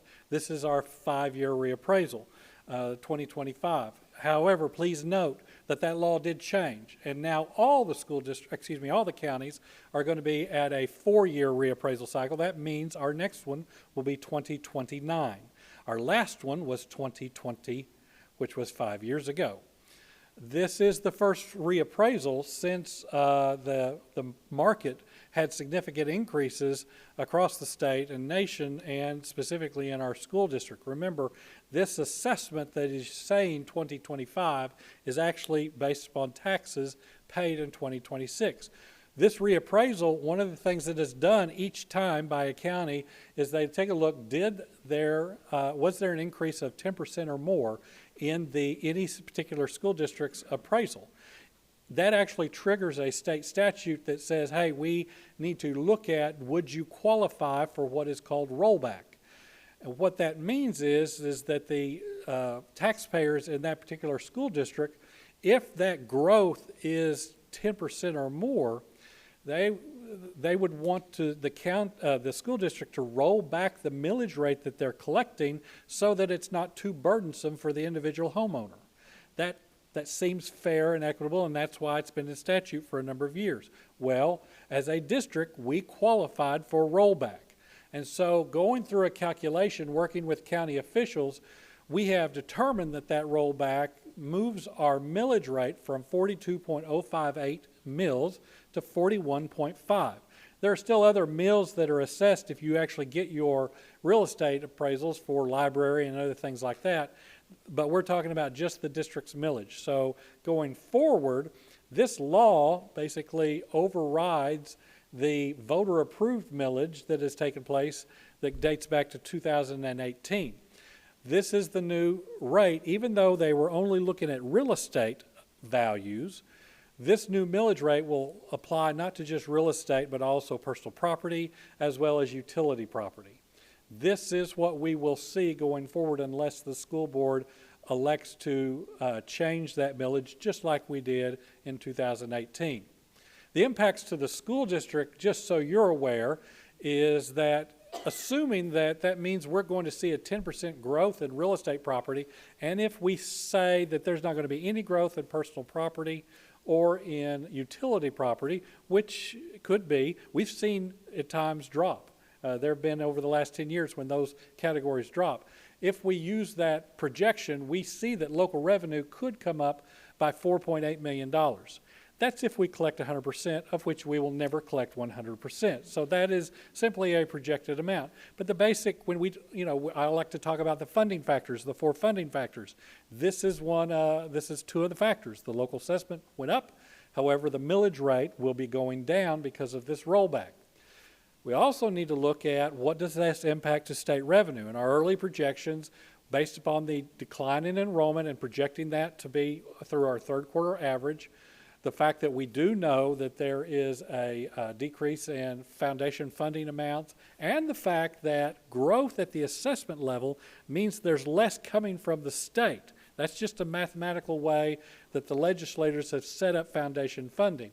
Those 3 factors have created a net decrease in state revenue of projected $8.4 million, and that has nothing to do with the collection rate. That's more likely what's really going to happen. That means that there's a net impact of a decrease in local and state revenue of $3.6 million. Remember, this is an early projection based upon this rollback calculation. Mr. Mahan's been talking to the community and to you and talking about the decline in the potential operating funds for next school year based upon enrollment trends. This is just an update to that discussion point that he's been making to the community and to this school board, saying that our updated projections might show a $3.6 million, not counting any potential impact to federal funds. Just know that the district is continuing to look at updating these projections. We're looking to try to figure out where's some bridge funding that gets us through at least a transitional year until we can see what is our long-term role. We're continuing to look at programming and staff levels because obviously if you have less kindergartners coming in, you don't need as many kindergarten teachers. And so that's what it's really looking at, as well as monitoring legislation. Never can tell what the legislators are going to do, even in an off year. For the taxpayer, just to summarize what may impact them, this rollback will trigger the fact that they'll see less millage when they're paying their taxes, even though they'll see an increase in their assessed values. Please note that for personal residents, there is a cap of 5%. So even if your appraised value increased 50%, you will only have to pay on an assessed value growth of 5% every year until it reaches that same 50% in that example. Now, if it's commercial property or if you're owning rental property, it's second nature property, then that's a cap of 10%. So it's not, it's a little bit more advantageous to the district there. However, this year legislators have increased the homestead credit from $500 to $600. So there's a realistic opportunity for homeowners in the district to actually see, even though they'll have an increase of at least 5% potentially maximum of assessed values, they may actually see their property taxes go down because of the homestead credit being paid straight from the state, as well as the millage itself rolling back. That's a lot of information, and it's very unique, at least to the Sebastian County. Other counties have experienced this in the past, so I could rely on some of their expertise as to better understand it. And so that's where we're at. Our new millage going forward until the district school board elects to put this in front of the voters will be 41.5 mils. Well, I am glad that you understand numbers the way that you do. I also appreciate you simplifying this and many other things, at least for my simple mind. And so with that, board, any questions, any comments?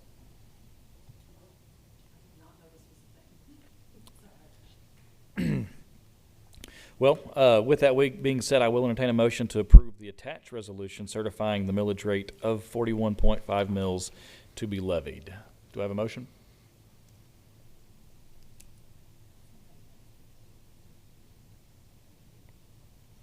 I will make a motion to approve 41.5 mils to be levied. Do I have a second? Second by Ms. Hall. It's been moved and seconded to approve the resolution certifying the millage rate of 41.5 mils to be levied. No further discussion. All in favor, please indicate by raising your right hand. All opposed, none. This looks like this motion is approved by a vote of 6-0. Please note that there are supplemental slides in the board book if you want to enjoy the math.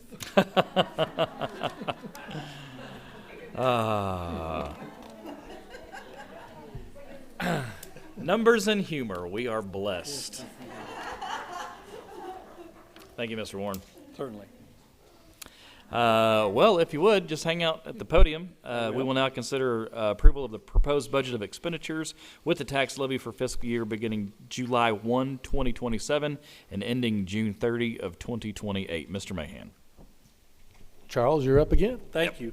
This is an annual request to publish a budget and the actual millage. And so because of the school board elections being in March, it's that time already. And so this is simply an annual thing that we do. The one thing that is important to note that you're approving it so that it can be published and it will reflect the 41.5 mils that we just signed a resolution for. Board, this seems pretty self-explanatory. Any questions or comments? That said, do I have a motion to approve? Entertain a motion to approve the proposed budget of exposed expenditures and tax levy for the 2027-2028 to be published by law. Second. I thought he moved it. I'll move it. Ms. Lott, so moved. Thank you. Do I have a second? I'll second. Ms. Kraft. Second. It has been moved and seconded to approve the proposed budget of the expenditures and tax levy for the 2027-28 year to be published by law. With no further discussion, all in favor, please indicate by raising your right hand. Again, this passes with a vote of 6-0. Our next agenda item is a presentation on the analysis of student work in ELA, math, and science. Mr. Mahan. Yes, this presentation of our ongoing work with CMSI, some curriculum audits that you guys were familiar with in the past. And Ms. Gladden's got a presentation as we continue to analyze school work and its alignment to our standards. Good evening, Mr. Mahan, Mr. Whitaker, school board members, district leaders, and guests. I'm Laura Gladden, the Director of Curriculum, Instruction, and Assessment. And today, I'll be sharing the analysis of student work in English Language Arts, Mathematics, and Science for our academic presentation.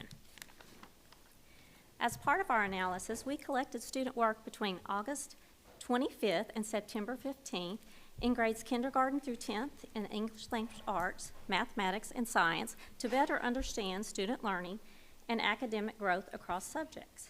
This slide shows that we gathered roughly the same amount of artifacts from each subject as well as the grade levels those samples came from. We partnered with CMSI Curriculum Management Solutions, the company that conducted our audit and since supported the work that is occurring in our schools. They examined the student work through 3 lenses. Content, is the work aligned to standards? Is the work on grade level? Context, how is the student demonstrating learning? Cognitive demand, what is the rigor or depth of knowledge? As part of the content analysis, they looked at what percentage the student work was actually aligned to grade level standards. This chart shows the results for English Language Arts, Mathematics, and Science. What we found that most of the ELA work, 76%, was aligned to the grade level standards, while in Math and Science, alignment was lower at 37% and 39%. The analysis also showed that 61% of math were at least partially aligned to grade level standards. Science had the highest percentage not aligned, mostly due to the context required by the student. That is, how the student is demonstrating their learning. Student work in ELA and math is technically on level, but it's not at the depth and complexity and authenticity needed. And ELA samples showed inconsistency in definitions of mastery across all grades, but the greatest was at middle school. The next part of the analysis focused on how the student is demonstrating learning. Is it classroom-like, test-like, real-world, or meaningful writing? From this, we found that most student work would be considered classroom-like. The analysis also showed us that science had the greatest number of artifacts reflecting real-world, authentic content, text. Mathematics had few samples reflecting real-world, authentic context and no samples requiring meaningful writing. ELA had the highest number of artifacts requiring meaningful writing, but no samples that reflected authentic and real-world. The last area that we looked at was rigor or depth of knowledge. On this chart, you can see the 4 levels and the kinds of tasks that students will be doing at each. Ultimately, we want to help students engage in more challenging, higher level thinking in their work. When analyzed for cognitive demand, we saw that it was generally low across the subjects, with math showing the lowest levels. 45% of science and 41% of ELA reflected higher level thinking, like analyzing and evaluating. This aligns with what we usually see when students are doing more in-depth writing tasks. We also found that the cognitive demand of student work improved over the last year, but was still lowest in mathematics. The cognitive demand of ELA was higher in secondary than in elementary, and science samples had a higher cognitive demand as well, but were higher in elementary than in secondary. When we reviewed the data from the work analysis we did last spring to the fall of 2025, it shows that the type and level of student works remain consistent, indicating we began this year at a similar point where we ended last spring. This gives us valuable insight into where our students are now and helps us see where we need to go next. Our curriculum department is continuing to support schools by creating and revising exemplar lessons and collecting model student work for every essential standard. We're also training teacher teams with a CMSI consultant in our 6 lowest performing schools to analyze student work more effectively. We have purchased new curriculum for our middle and high schools, and in the spring of 2026, we'll review student work again and share feedback to guide further improvement. Does anyone have any questions? Thank you, Ms. Gladden. Any questions, from board members? Ms. Hall?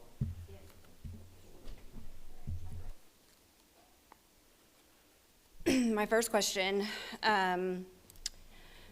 CMSI, is this a program that we purchased and have a contract with that we're using, that we have to use for a certain time period? No, each year, this is a company that conducted an audit with us, and every year we can choose to work with them again or not. Okay, that's good. Are there standards of their audit of the work? Are they aligned with our Atlas testing? Yes, they look at our Arkansas standards to do this, and our Arkansas standards is what Atlas test is based on. Okay. I need to finish some thoughts before I ask Okay. my other question, so Okay. I didn't know. I think some other people are thinking. I'm going to let them. Okay.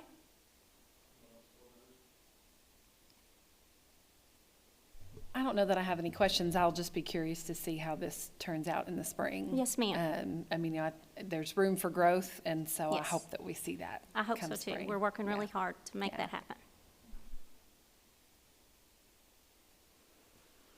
Could you repeat your statement, because I don't think it's in here? Yes, ma'am. What you said about you were comparing the results from last spring Yes, ma'am. to this fall. Can you? Yes. What you had in your slide, can you When just we repeat? look at when we analyzed last spring, the student work, we find that we're about at 70% meeting the standards and about 41%. Those percentages are consistent with what we're seeing now. So basically, if you think about in the spring, we're starting where we left off this work in the spring. Okay, that Mhm. makes more Good. sense.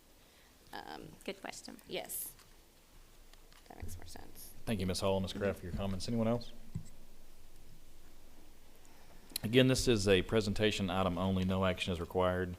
I do appreciate all the data in here. Again, I will look forward to this in the spring, but I appreciate the desire for continued growth in our district. I think that's the best thing about education, is that we're always learning. So, Yes, we are. Thank you very much. Thank you. and moving on, one thing that I've been anxious about, just hearing from Mr. Mahan on his annual district report to the public. And I'll allow you some time to get up there, board. I believe there are packets that we have here in front of us to follow along, Mr. Mahan, as well. So, Mr. Mahan? Good evening again. Just like to thank our communications team for the great work of putting this report together, and the print version you have there. We have a number of those to hand out as needed. This I do want to just stress. This is the annual report. This is back to last year, 24-25 data. So it's an annual report that we do in the past for the data from 24-25. Let's start with just reminders about our mission, our vision, and our district values. We talk about those at the beginning of each meeting, but we keep that in front of us across the district as we collaborate with each other and discuss the outcomes we are seeking to achieve. I also like to make sure we have our continuous improvement plan in front of you on a regular basis with a real focus on some of the things Ms. Gladden just spoke about, but that third grade level literacy is paramount, as well as students performing at grade level or above in math. And we focus on safe, welcoming environments, as well as a real focus on having some attention around secondary course selection and some flexibility around secondary course selection as well. This is one of the great things about Fort Smith is our diversity, and I just like to show you that. It's one of our great assets, but just kind of see the breakdown of our student population that we're very proud of. You also see we've seen some improvement over the last couple of years in our attendance rate. It's up to 91.65%. Don't mind telling you, the goal is always 95% or better. And as you go out and about the elementary schools, you'll see some postings on the wall, some competitions, things are at the door to remind students and also show the data from the previous day. And last year, we had a free and reduced population of 72.5%, a little bit higher this year. And we had enrollment of 13,452 last year, a little bit lower this year. I also like to brag on the great work of our staff and the achievement levels of our students and their commitments. We saved students over $1.5 million, almost $1.6 million in college tuition because their teachers and their hard work prepared them to score 3, 4, or 5 on advanced placement courses. And then at the same time, we have a great partnership with UA Fort Smith that allows us to help our students and families save almost $1 million in college credit earned at the high school level in our concurrent credit courses. Now, if you break advanced placement down a little further, that's 628 students. That's almost, it's probably 60% of our graduates scored at least a 3 or higher on an AP exam. That's pretty phenomenal. And then you look at 786 students that received concurrent credit. Almost 80% of our high school graduates received concurrent credit. And then we always focus on industry recognized certifications. We like to have students walk across the stage with some preparation, some skills. So we have 951 certifications earned by the seniors, and then 667 earned in 9 through 12 with at least one certification, with a total number of almost 1,100 certifications. Those are certifications that might be a credential or a certification that prepares students for the workforce. And upper right-hand corner, graduation rate 88% at Northside, Southside 91%. Graduation data is shown for the 23-24 school year because we have yet to get to 24-25, so it's even a year back, a little further. And I love graduation pictures. That's just amazing. So those two great shots there.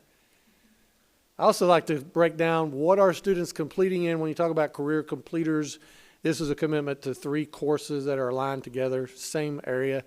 And you look at that, most of our kids are committing to being in health sciences or human services as far as completion, as well as business management and manufacturing. And I can't hover over those numbers, but each one of those graphs are upwards of 100 or 200 individual students that make up each of those color charts. Pretty significant number of career completers in each area. And that's a real testament to our students' commitment to staying on course and earning some completers in a specific area of focus. And like we say, they get to figure out if they like it or figure out if this is not the pathway they want to go down. Not quite as extensive as Charles, but I will give you a very brief financial overview. You may wonder, how much money do we get from state, how much do we get from the local, and how much do we get from the federal government? Last year, 14.1% of our budget was federal, which will be significantly less this year. Local, 43.5%, state, 42.5%. And then you can see, well, where does that break down? Most of our funding, as you would predict, is in salaries and benefits, upwards of almost 70%. Purchase services around 8%, materials and supplies 11%, capital outlay 8%, and then of course debt services at 5%. And breaking it down further, let's kind of look at what a dollar looks like in this district. You can see the breakdown by the pennies at every level of what it costs out of a dollar. This is how it breaks down across the board. I'll let you take a look at those different numbers.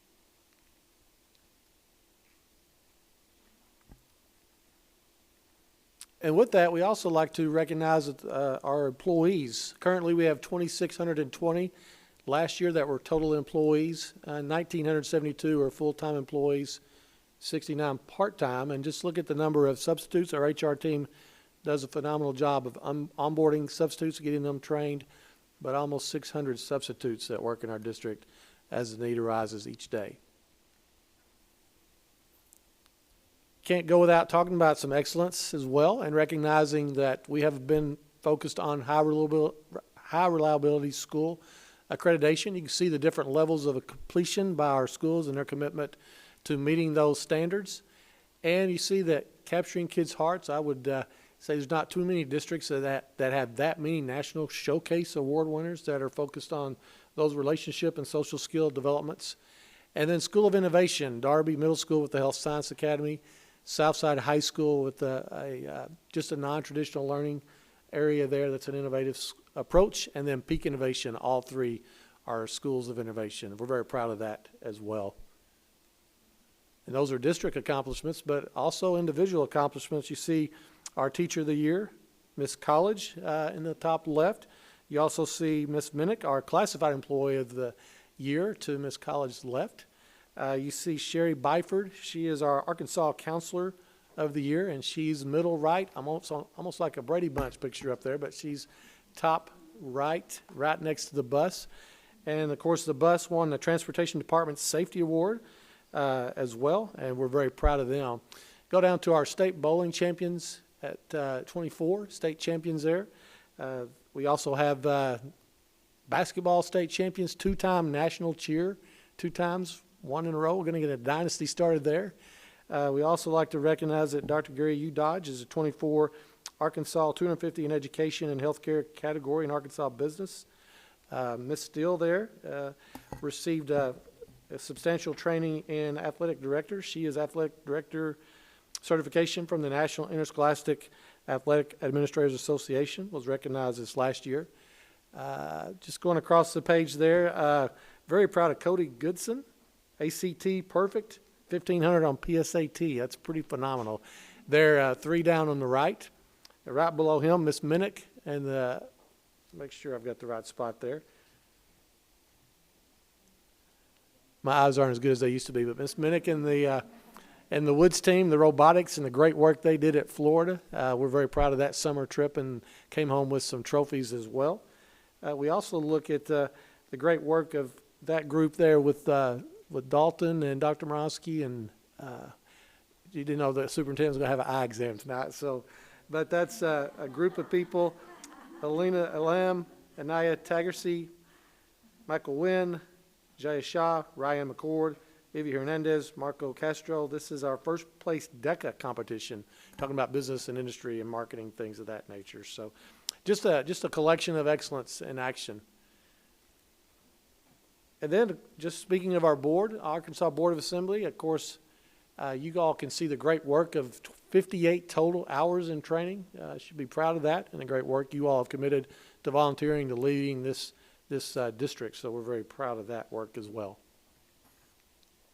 And we don't stop there. We certainly want to recognize next steps with our Computer Science Academy scheduled to roll out at Chaffin Middle School in the coming years ahead. Looking at, are we still on track for 26, 27 rollout? Or is that a misprint? I was thinking 27, 28.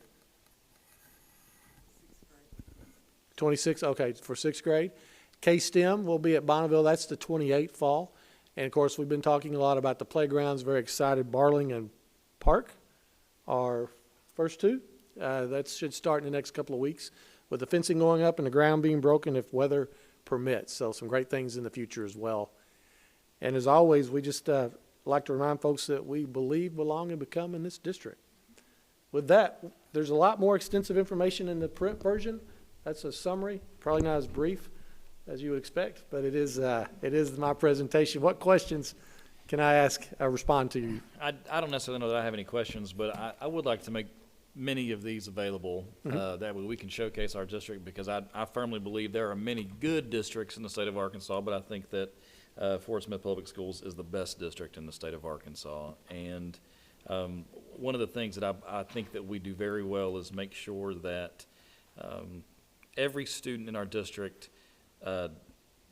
has the availability of a pathway to success, whether or not it be in the white-collar field or blue-collar. And so I just want to say thank you for putting this together for us. I also want to say thank you to our faculty, for our staff, because all of these good things that we talk about can't happen without our personnel, and that starts from top to bottom. And so I sincerely appreciate that, Mr. Mahan. And I do like to remind our staff, none of these things happen by accident. There's a lot of very committed, dedicated professionals that put our kids first, and we're very proud of that. Not super important, but just a random question, because we're talking about this at my day job. When do we find out exactly how many students graduated in 25? Like, what are we waiting on? Like, the state? Yes, The state has to tell us that they graduated? Okay. The percentage. I'm asking because I don't know. I mean, I was just kind of wondering. I mean, Yeah. it's November, And Well, it's we, a tracking of a four-year cohort as well. oh, okay, It's okay. it's a pretty complex system, so they're still working on those numbers. Like if they got their diploma in the mail, that doesn't count. Okay, just checking, just checking. I also want to make note that there have been many opportunities that Mr. Mahan has given this presentation at or similarities to First Friday Breakfast at UA Fort Smith, and just as he's out and about in the community. So I appreciate what you're doing and your exposure in our community as well. Thank So, you. yeah. By the way, we have a listening session with the superintendent, meet and greet the superintendent tomorrow. MLK, Yep. midday tomorrow. We're excited about that. Thank you all. Yep. Next, board members forum. As a reminder, December's regularly scheduled board meeting will be December 15th, right here. Board members, that said, any other items you would like to request bring forward? Questions, comments, concerns, things we need to chat about? Is this part of the forum or just, Oh, I'm sorry.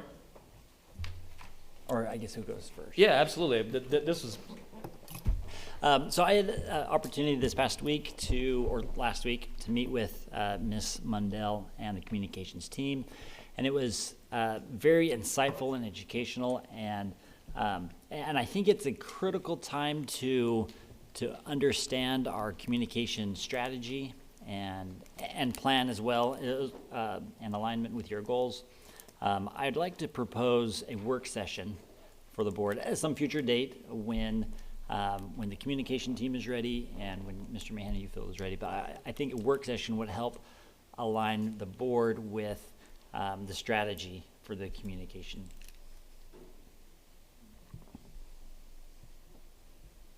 That's it, yeah. We can do that. thank you, Mr. Harding. Ms. Lott. All right, well, I appreciate, there was a lot of work that went into a lot of things tonight to get it into our hands and to get it out to the public. And the push toward the transparency, I think, has been very good. You know, Mr. Mahan, you've done a wonderful job at doing that. I have had multiple calls that they're excited to see you. So I'm glad that you're continuing that, and we're moving in the right direction. So. Ms. Lott? Ms. Kraft, I'm sorry. No comment from me, just happy Thanksgiving, y'all. Absolutely. Very thankful. And congratulations, Ms. Martinez and Mr. Whitaker. Since you were unopposed, we're glad to have you back. Stuck with us a little bit longer, so congrats. Absolutely. Thank you. Ms. Martinez? She said, I'll be done in 2031. I said, oh, 2031. There is no longer time to reconsider. Just want to thank everybody that presented today. Thank you. You know, the year came in pretty quick, so thank you guys. I did. Ms. Hall?